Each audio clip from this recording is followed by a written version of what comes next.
నమస్కారం గురుగారు. సాయిరామ్. సాయి. ఇంటికి మెయిన్ ఎంట్రన్స్ ముఖ్యమా లేదా మెయిన్ డోర్ ముఖ్యమా అని మన వ్యూవర్ అడిగారు. యాక్చువల్గా మెయిన్ డోరే మెయిన్ ఎంట్రన్స్ అవుతుంది. మెయిన్ ఎంట్రన్స్ వేరు, మెయిన్ డోర్ వేరు ఉండదు. మనకి ఎటువైపు వీధి ఉంటుందో ఆ వీధిని బట్టి మెయిన్ డోర్ ఉంటుంది. సపోజ్ వీధి తూర్పుకు ఉందనుకోండి, మనం తూర్పుకే మెయిన్ డోర్ పెట్టి కడతాము, అదే ఎంట్రన్స్ అవుతుంది. ఓకే.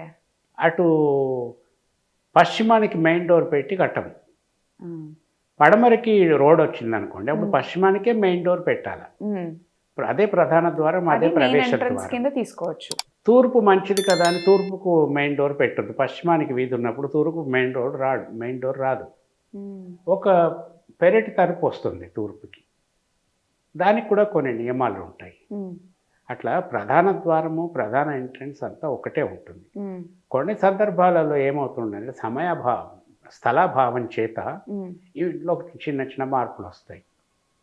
అంటే ఇప్పుడు పడమర వీధి ఉన్న స్థలం ఉందనుకోండి, పడమరలో ప్రధాన ద్వారము పెట్టడానికి అకామిడేషన్ పర్మిట్ చేయట్లేదు అనుకుందాం. ఎందుకంటే సాధారణంగా 2 bedrooms, 2 bathrooms, kitchen, dining hall, ఎవరికైనా ఇవే కావాలి.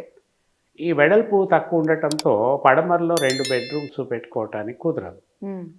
అక్కడ ఇంకొక బెడ్రూమ్ కట్టవలసి వస్తే ఆ బెడ్రూమ్ లోపలికి ప్రధాన ద్వారము పెట్టరు. కరెక్ట్. అప్పుడు ఉత్తరానికి ప్రధాన ద్వారం పెడతారు. కానీ ఈ స్థలంలోపు ఎంట్రన్స్ పడమర ఉంటుంది, మెయిన్ ఎంట్రన్స్ అంటే గేట్, తలుపు కాదు గేట్. అందులో నుంచి వచ్చి ఉత్తర ముఖద్వారం గుండా ఇంట్లోకి వస్తారు. అప్పుడు వాళ్ళకి అకామిడేషన్లో వాళ్ళకి కావాల్సినవి కట్టుకోవటానికి కుదురుతుంది.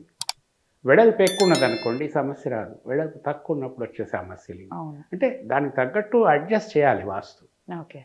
అటువంటప్పుడు ప్రధాన ఎంట్రన్స్ వేరే, ప్రధాన ద్వారం వేరే అవుతుంది. కానీ చాలా సందర్భాలలో మన ప్రధాన ద్వారము, ప్రధానమైన ఎంట్రన్స్ ఒకటిగా ఉండేటట్టే వాస్తు ప్రకారం ఇల్లు కట్టుకోవటం మంచిది. ఓకే.